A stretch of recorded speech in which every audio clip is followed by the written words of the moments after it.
I'm Molly Hughes in the Denver Post newsroom with a DPTV special report, our very first.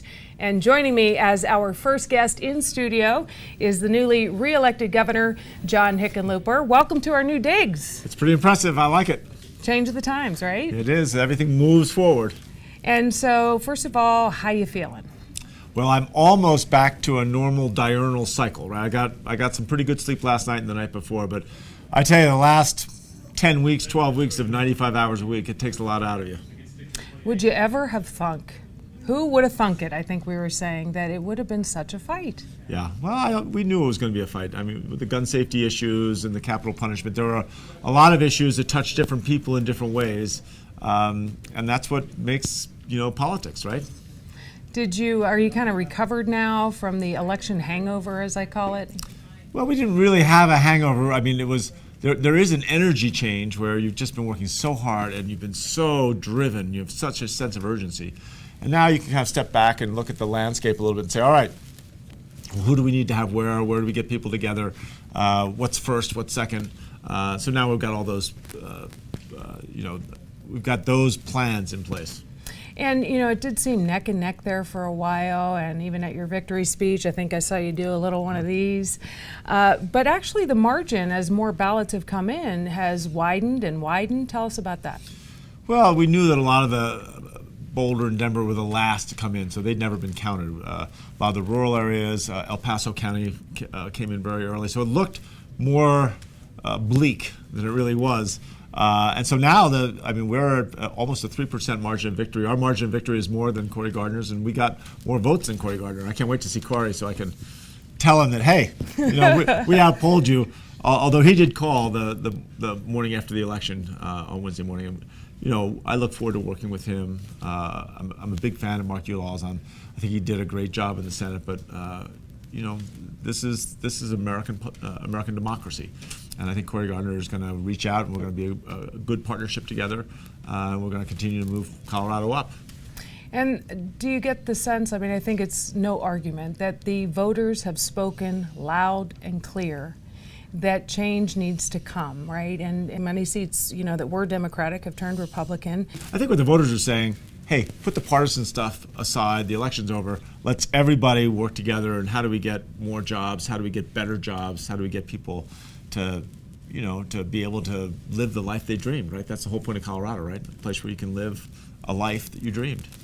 Exactly, and we talk about the growth in job rates. I think we went from 40th to 4th in the nation under your time as governor, and then with the unemployment rate dropping more than 4 points, it seemed like you had a lot to brag about, but yet it was such a fight. Why do you think that is? Well, it was a difficult year for incumbents. Scott Walker, respected Republican governor in Wisconsin, Rick Snyder, respected Republican governor in Michigan. Both of them had very difficult re-elections, even though they were Republicans, and this was clearly a year of a tremendous Republican wave throughout the entire country. So I think there's a lot of dissatisfaction among citizens all over the country that, the economy's coming back, but it's not coming back fast enough for them. And many people, because of all the GPS and the smartphones and the technology, a lot of the jobs that were lost haven't come back yet. So we've got to figure out, even as the economy comes back, we need to create more jobs. And I think everyone I've talked to is very clear on that. Let's talk about the death penalty for a minute. Sure. Do you now, looking back on that, I believe the verbiage was it would be left to the next governor. Well, here you are. What do you want to tell the voters about that, and where will that land? Well, it's just what we said all through the campaign, and what we said, from when I did the executive order. I went through the whole process, and you look at, half the families of victims don't want the death penalty, right? They feel that either they're Catholic or evangelical Christians, and they think the New Testament is all about forgiveness, and they don't think people, that we should be deciding who lives and who dies. It cost $18 million to do all the appeals. There's no deterrent value, right? It doesn't make us any safer. So you do question why we're doing this. But my point was always, Nathan Dunlap, he's gonna die in prison. I personally, after getting all that information, came to the decision and it wasn't not a popular one. We knew it wasn't a popular one. That was one of the things that frustrated me. Was they say, "Well, he's so indecisive." I wasn't indecisive. I made the toughest decision that would be the least popular. But for me and my relationship with God, I don't think government should be taking somebody's life who's not any threat to society anymore. He's going to be locked up for the rest of his life. There's no parole. It's life in prison without parole. And I think, the state isn't there yet. The state still feels that this is the appropriate punishment for that kind of cold-blooded murder. So my position was, we'll give him a stay of execution. He's still going to stay in prison, no parole. He's going to die in prison. But that we wanted to let the state have that discussion, which we did during this campaign. People all over the state were talking about it, both ways, and we'll see whether people's opinions change. I think certainly anecdotally they have. And would you ever change your position on it? Well, you can never tell. I never thought I'd change it the first time, right? But when you get new information, sometimes that information leads you to change your mind. And I think you would want people, if you get new information you didn't know. I never knew that there was no deterrent value, that having the death penalty places where they got rid of the death penalty 30 years ago have no more murders, no more mass murders than places that still have the death penalty. And you're spending $18 or $20 million for each individual case, for all the appeals and all the judicial, rigmarole. What a waste of money. Shouldn't we be using that money to pay police officers and to make sure that our streets and neighborhoods are safer? Sounds like it makes sense. So let's talk about, I don't want to talk only about the campaign because I really want to look forward, but before we do that, any regrets about that, if you could do it over again from the campaign season, that you wish you wouldn't have happened? From the campaign season? I wish they had done, I was watching TV one night. I wish I hadn't done all the attack ads against me, but that's just the way the world works. We're sitting with my son Teddy's 12, and we were watching. I came home on a Saturday night at like 9 or 9:30, and he was up late watching the end of a movie. And we're sitting there watching the movie together, and an attack ad against me comes on, and he looks a little uncomfortable. And then a couple minutes later, there's a different attack ad against me, and he's looking a little uncomfortable. And he finally looks over at me and he goes, "Dad, I don't think those attack ads are very good. I don't think they're going to hurt you." And then he pauses and he says, "I could do a really good attack ad against you." So with the real dirt, huh? But Teddy's position of you as dad. Exactly. But I don't think we. My only regrets, I wish we'd started fundraising sooner. I wish we'd done everything sooner. But you're running for re-election. You're also the governor, right? And so we were still doing flood recovery. We had a lot of big projects going on that we had to keep moving forward. So, I think all things considered, I think we did as well as we could. I think we did everything pretty much right. There was a time, though, when Republicans thought they wouldn't even be able to get a candidate who could go head-to-head with you. Well, that's before the gun safety issues. Yeah.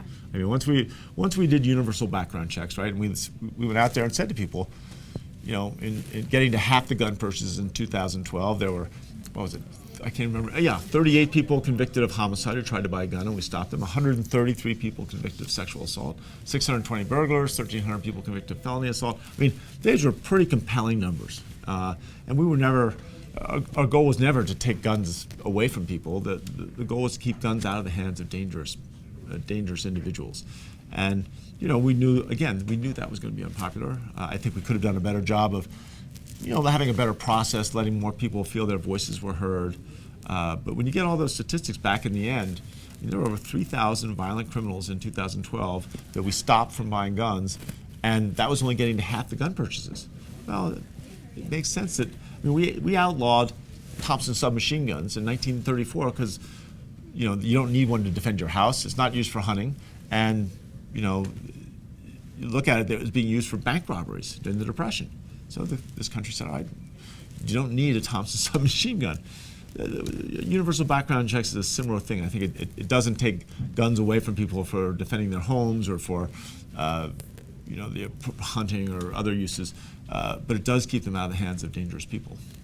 All right. So any lessons learned that either in your first term or through this campaign season and all the feedback from the voters and on the campaign trail that we can see differently from you next time? Well, certainly in the campaign trail, it became clear.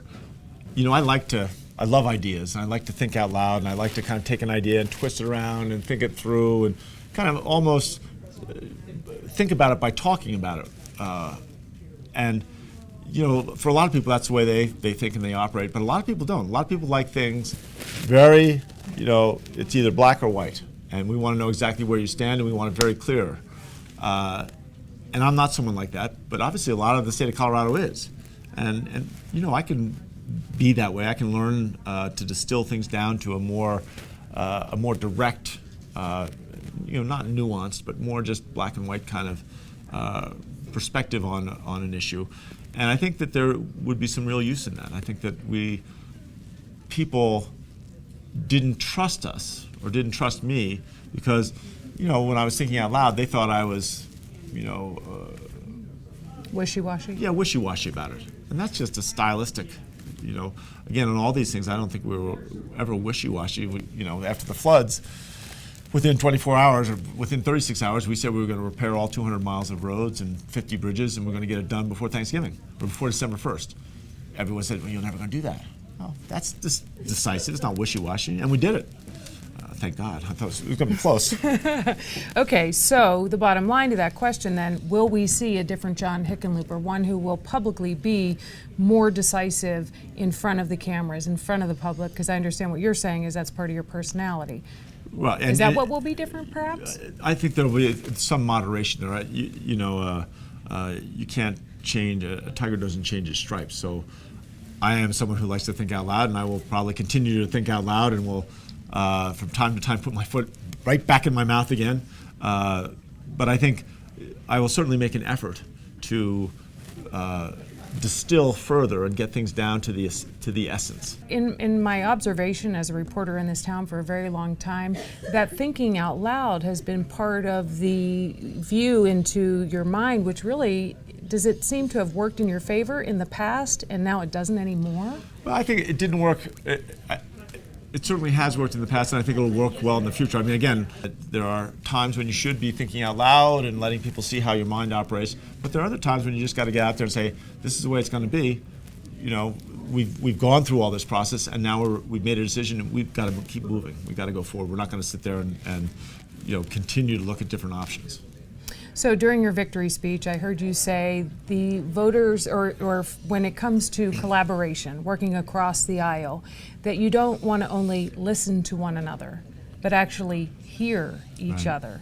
Can we expect something different in that regard, more collaboration in the future?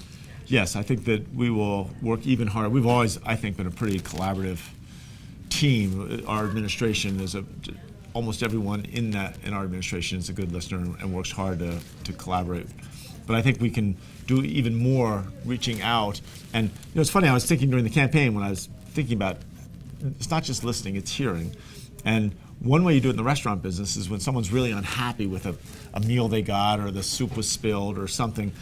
If they're really upset, the waiter or waitress are trained to repeat back exactly the words that are said to them. When someone's really angry, you use their own words back to them, and it calms them down. They hear their own language. They feel that they're being heard. And some form of that, obviously doesn't necessarily apply to the legislature or politics, but I think some version of that does, that you want to make, whatever the technique is, figure out how to make sure that people, that they know they're heard. How will you do that? I don't know yet. We'll see. I mean, part of it is asking them one way is to ask them to say it a different way. Say, no, here's what I think I heard you say. Explain that. Just ask a question so that they restate it in a different way. One thing that I've always been amazed at, our language seems so clear. But I can say one thing to a staff member or to a reporter or to anyone, and they can think with the best of intentions, think I'm saying one thing, and really I meant something completely different. And I can hear someone say something to me, and I think I know what they mean. It turns out they meant something completely differently, and they weren't trying to trick me or deceive me. We just miscommunicated. So I think asking people to repeat and talk through, get a second, say that again in a different way, then you're more likely not to have the misinterpretations. And you, at least behind the scenes, have actually worked with a lot of Republicans. What a lot of people may not know is that you have quite a few Republicans on your campaign staff and within your cabinet. Well, we didn't. We never asked. So we have I don't know, a quarter of the administration, maybe a third, is are Republicans. And again, on the campaign staff, we had a number of Republicans who they wanted to work. If you look at our finance list, people that helped us go out and raise money to do the TV ads, a lot of them were the traditionally large Republican donors. But again, this is what's great about American politics. We have parties, but in the end, it's really about the people. And any candidate, part of what defines whether you're successful or not is whether you can attract people from not just from your party, but from the other party and from all the independents.